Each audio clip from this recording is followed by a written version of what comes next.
فضل شادی کے بعد جب امام جواد علیہ السلام اسے مدینہ لے گئے تو وہ مسلسل رابطے میں تھی اپنے باپ مامون سے اور خطوط لکھا کرتی تھی، اور جب مامون واصل جہنم ہو گیا تو اپنے چاچا معتصم کو خط لکھا کرتی تھی اور امام کی شکایات کیا کرتی تھی۔ کیا شکایت کی اس نے؟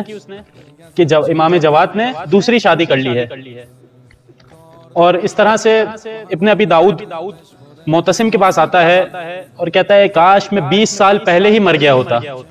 تو معتصم کہتا ہے کہ داؤد کیا ہوا؟ تو ابن ابی داؤد بیان کرتا ہے کہ میں دربار میں موجود تھا کہ ایک چور کو لایا گیا، اور مامون نے پوچھا کہ اس چور کی حد کس طرح سے جاری ہوگی، یعنی رسول خدا نے چوری کی حد کیا بیان فرمائی ہے۔ تو فقہا نے سب نے مشورے دیے، میری باری آئی تو میں نے کہا کہ اے امیر المؤمنین، چور کے ہاتھ کاٹے جاتے ہیں اور ہاتھ کا اطلاق پورے ہاتھ پر ہوتا ہے۔ خدا نے جو مسح کے لیے بیان کیا ہے کہ ہاتھ کے اوپر مسح کرو، تو اس میں پورا ہاتھ مراد ہے، صرف انگلیاں مراد نہیں ہیں۔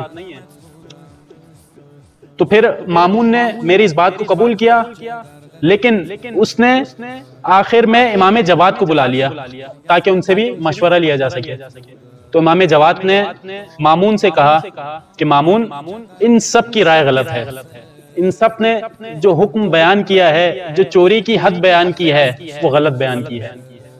تو مامون نے پوچھا کہ آپ کی کیا دلیل ہے، آپ اس بات پر کیا دلیل رکھتے ہیں؟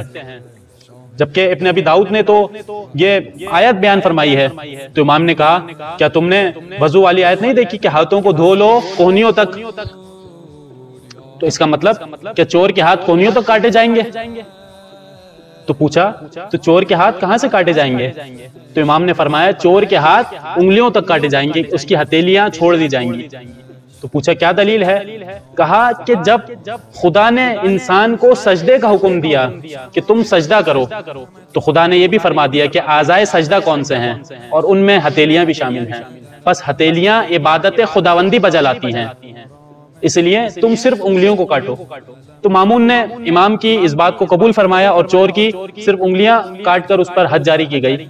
تو وہ کہتے ہیں کہ مامون جو ہے وہ تمام فقہا، تمام جو مشاور ہیں، تمام سب کی بات رد کر کے امام کی بات پر اطمینان کر لیتا ہے۔ تو مجھے خطرہ ہے کہ کہیں اس طرح سے ہماری حکومت خطرے میں نہ آ جائے، ہماری حکومت کو کوئی خطرہ لاحق نہ آ جائے۔ تو پھر یہ تمام واقعات ہوتے چلے گئے۔ تو ام فضل کے بارے میں بھی کہا جاتا ہے کہ اس نے امام کو، کیونکہ آج یوم شہادت ہے امام جواد علیہ السلام کا، دو روایات ہمیں ملتی ہیں۔ ایک یہ کہ ام فضل نے، یعنی امام کی خود زوجہ نے امام کو زہر دیا۔ کس طرح سے زہر دیا؟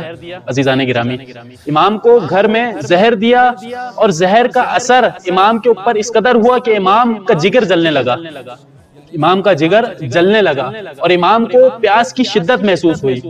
لیکن ام فضل امام کی زوجہ نے گھر کا دروازہ بند کر دیا، اور امام گھر کے اندر تڑپ رہے ہیں، امام گھر کے اندر بے چین ہیں۔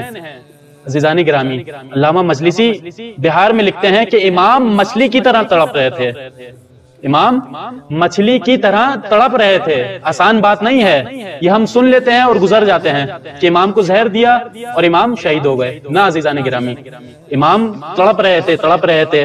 ام فضل باہر آتی ہے، دروازہ بند کر دیتی ہے، اور امام کے کرہانے کی، امام کے تڑپنے کی آواز باہر ہمسایوں تک نہ جائے، اسے خطرہ لاحق ہوا کہ کہیں یہ بات پھیل نہ جائے۔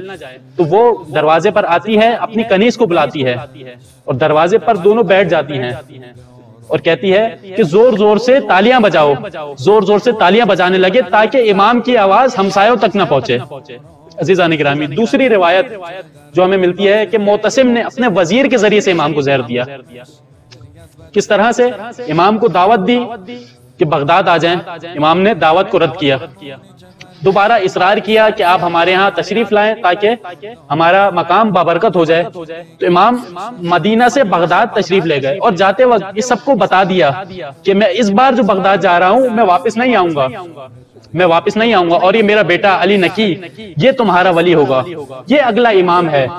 اور امام مدینہ سے بغداد تشریف لے گئے، اور معتصم کے وزیر نے امام کو بلایا گھر پہ، اور اس کو اور امام کو جو ہے وہ زہر کھانے میں ملا کر زہر دے دیا.